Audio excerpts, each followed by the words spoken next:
right here. At home. Protect your out. We put the work in.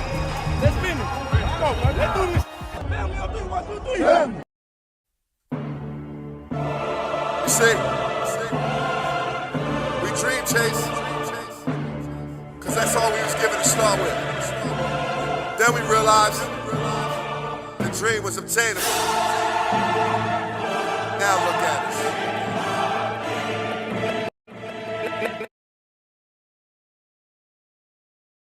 What's going on, Eagles Nation and TMTP family? Welcome back to another episode here on the Main Thing Podcast Presents. It's your bull, Mr. Owns. And after further review,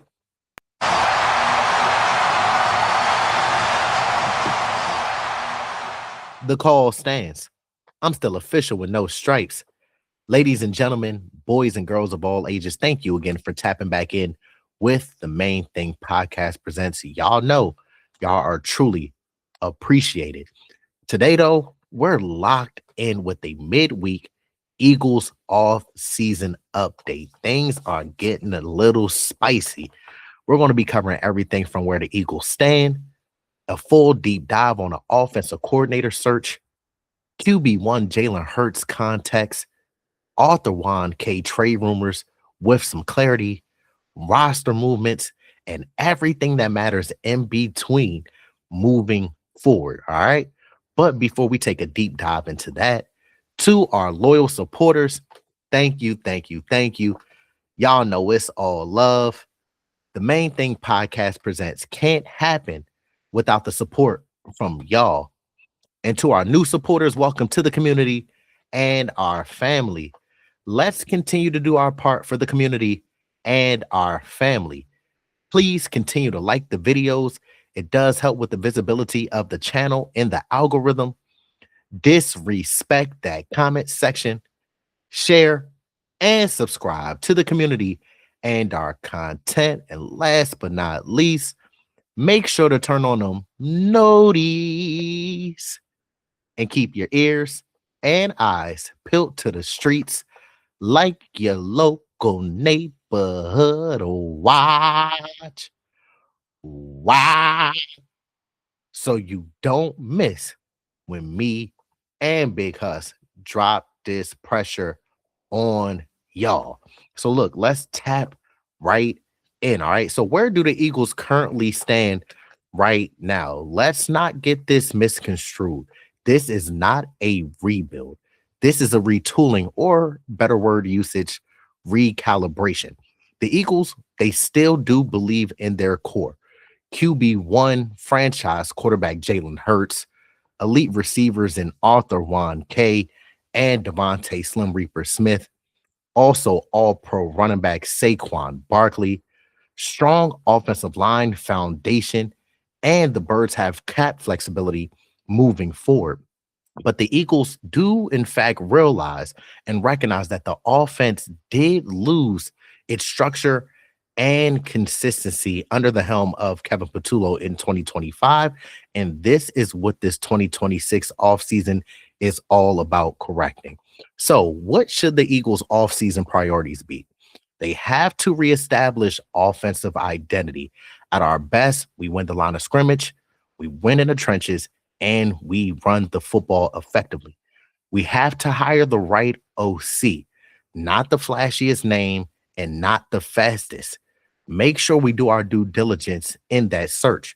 We have to align QB1, the coaching staff, and the scheme all together. Make sure that they mesh and that they correlate.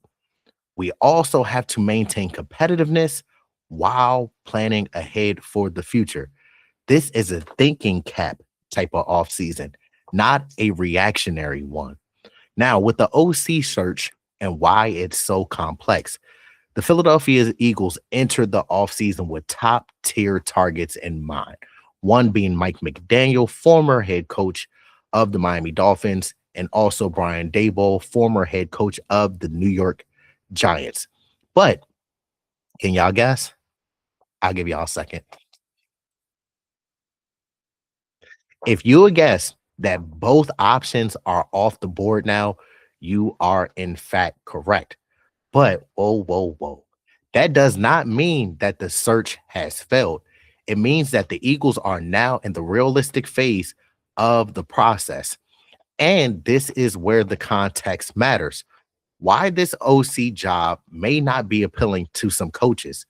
The Philadelphia media pressure, immediate expectations to win now, limited patience window. Nick Sirianni does, in fact, remain heavily involved offensively, and QB1 is an established QB and not a blank slate. So he's still going to have some say in what the direction that he wants the offense to go. Some coordinators, though, might want some full autonomy, their own quarterback, and their own system. If they're looking for that, this is not the place nor the position for you. Only certain candidates can gain full autonomy of the offense, but they do have to expect Nick Sirianni to still have some say in things. And also, we know here in Philadelphia, our city is gritty, our fan base is knowledgeable, passionate about our team here in Philadelphia. We know that we want somebody who gives results. We want somebody who holds themselves accountable. We put their feet to the fire. We're going to see if they can take the heat in the kitchen. If that candidate doesn't check all the boxes, the Philadelphia Eagles and our fan base will not want that candidate. So it's all about timing, and it's all about being patient and finding the right fit for our offensive coordinator position. But on the same token, why is this OC job so appealing? Now, this matters just as much as why the OC job may not be appealing to some coaching candidates.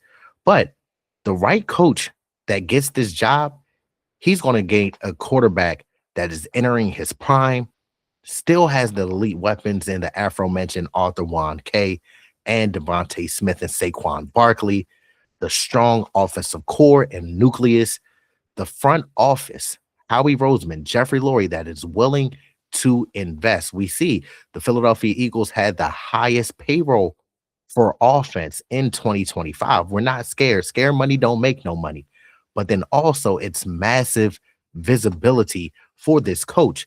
If you succeed here in Philadelphia, you will become a head coaching candidate immediately. It's proven. It's been proven. It's proof in the pudding. We saw with Shane Steichen getting a head coaching job with the Indianapolis Colts. And then we also saw Kellen Moore gaining a head coaching job with the New Orleans Saints. But we all know, we're going to be realistic, this job isn't for anyone or anybody, all right? But for the right coach, it is a launch pad and a stepping stone in their career. What the Eagles will be prioritizing this offseason is teaching over ego, collaboration over control, adaptability over the rigid schemes, and the mental toughness and fortitude for Philadelphia. They want someone in a candidate to be able to maximize QB1, Jalen Hurts, simplify the reads without limiting QB1's upside and the offense's upside, and build on week-to-week solutions. Now, some realistic NFL OC candidates that could fit with the Philadelphia Eagles are looking for. So old familiar faces, Press Taylor. He's currently the Jaguars OC. While this is realistic, is he's familiar with Eagles culture. He has experience in calling plays, and he's comfortable with collaborating. Why he fits in Philly is his RPO and spread concepts can help elevate the offense. He has quarterback-friendly structures and also understands accountability in demanding markets. Another candidate is Ken Dorsey, the former Buffalo Bills offensive coordinator and former quarterback for the Miami Hurricanes. Why he is a realistic fit here in Philadelphia is because he's simply available. He has experience with a franchise quarterback and comfortable under pressure.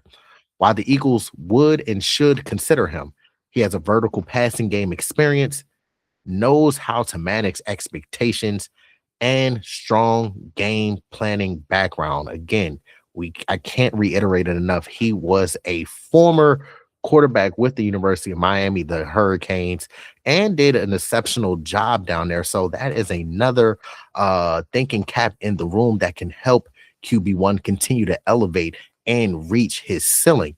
But the risk with Ken Dorsey is he must adapt the scheme to QB1, not force it.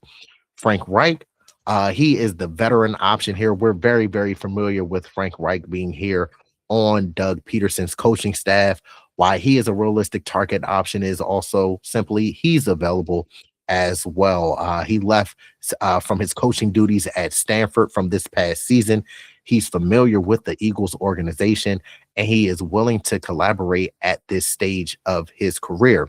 But why Frank Reich fits here in Philadelphia is he's structured, disciplined, and knows how to develop quarterbacks. Not saying that QB1 is in its developmental stage, but you continue to grow and continue to want to be better every single day. Be the best version of yourself. And I feel that Frank Reich could bring that out of QB1. He has a calming presence and a calming demeanor about him and knows how to adapt in situations. He has the situational awareness that we were lacking in 2025.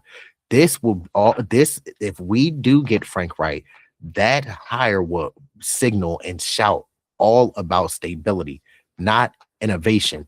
Now, another target that came available with Sean McDermott being fired in Buffalo is Joe Brady. He is a quarterback-focused offensive coach. Honestly, this is my top target now that our two top targets are off the board. Why this is a realistic option. He has a quarterback development background. He worked with Josh Allen in Buffalo. He's comfortable with blending spread and pro style concepts. Why the Eagles will take a look here with Joe Brady. He helps simplify reads, which makes it easier for the QB and the offense. He has strong sequencing, something that we lacked a lot in 2025. We lacked a lot in 2025, but he will be able to bring some of that stability here. And he has a rhythm-based offense, something that QB1 wants to have put in place. Have rhythm, have structure. That is what Joe Brady does offer. Now, QB1, we have to get the perfect fit, not a flashy pick for QB1. QB1 doesn't have to be reinvented. We all know that, ladies and gentlemen, boys and girls of all ages. What he truly needs is cleaner spacing within the route concepts, better sequencing. Finally, he needs clear answers when there is pressure.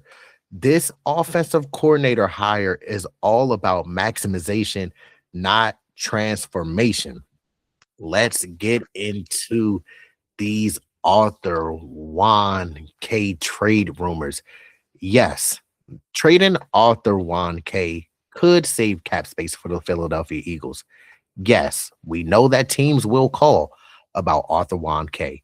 Yes, these rumors are very real and exist. But here's the reality. Why the Eagles should not and likely will not trade Arthur Juan K. We know he dictates the coverage. He dictates defensive coverage.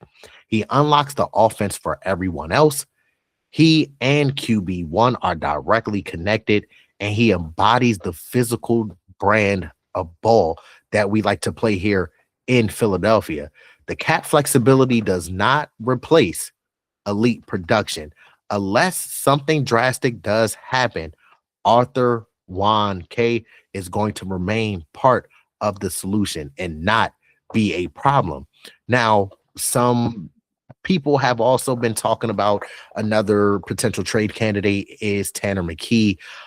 We saw the last time that he was out there in 2025. He didn't have his best performance, but it might be a quarterback needy team out there that wants to take a flyer on Tanner McKee and give some trade compensation. You know, Howie does not like to turn down trade compensation. So he's going to be entertaining and listening to different offers and things like that. So be on the lookout in 2026 for Tanner McKee possibly being traded. Also, Ambry Thomas was signed to the practice squad.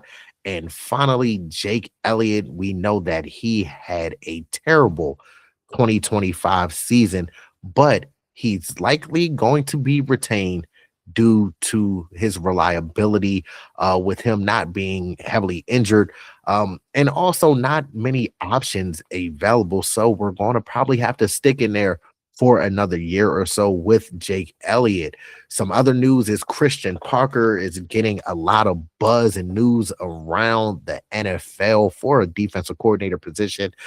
Dallas has requested permission to interview him, as well as the Green Bay Packers have requested to interview Christian Parker for their vacant defensive coordinator positions. Christian Parker is somebody who I truly like. We all know that he is one of Vic Fangio's disciples and one of Vic Fangio's right-hand mans. And then also you see that the players on the defensive side of the football, especially in the secondary, truly respect Christian Parker. He's another person that Big Play Slay also clamored for as well. But Christian Parker has done a tremendous job here in Philadelphia, and I hope that he does not leave the Philadelphia Eagles. But if he in fact does get a defensive coordinator position there, you know that we wish him well. Here from the Main Thing Podcast presents.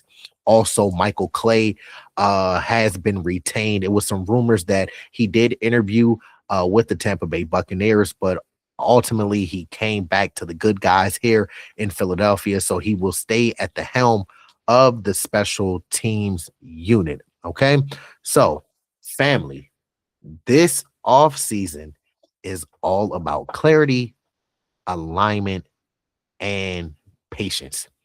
The Philadelphia Eagles are not chasing the big headlines, the big stories. They're chasing the fit.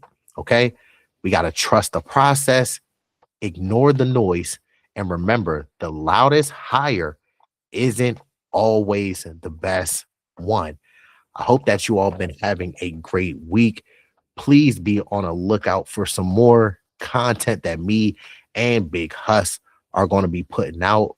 Remember to always keep God first and focus on your plan and not your mood. Make sure that you always continue to be the best version of yourself and inspire others to be great. But before I get out of here, you know, I got to talk to our family and our supporters. To our loyal supporters, thank you. Y'all know it's all love. The Main Thing Podcast presents can't happen without the support from y'all. And to our new supporters, welcome to the community and our family.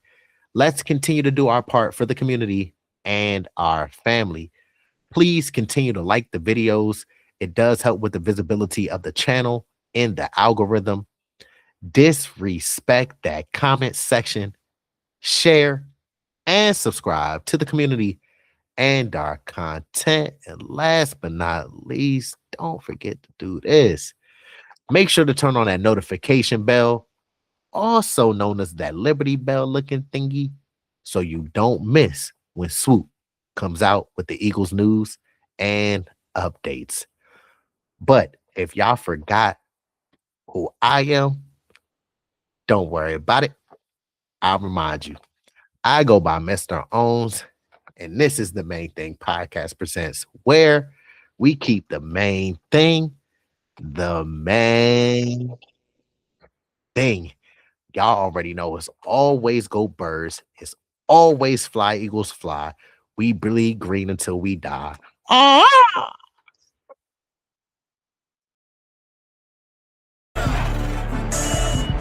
was I was gonna make a lot of money doing what I wanted to do. I went after it, and it was a struggle to achieve it. But you know what? I caught that bitch. Dream chasing.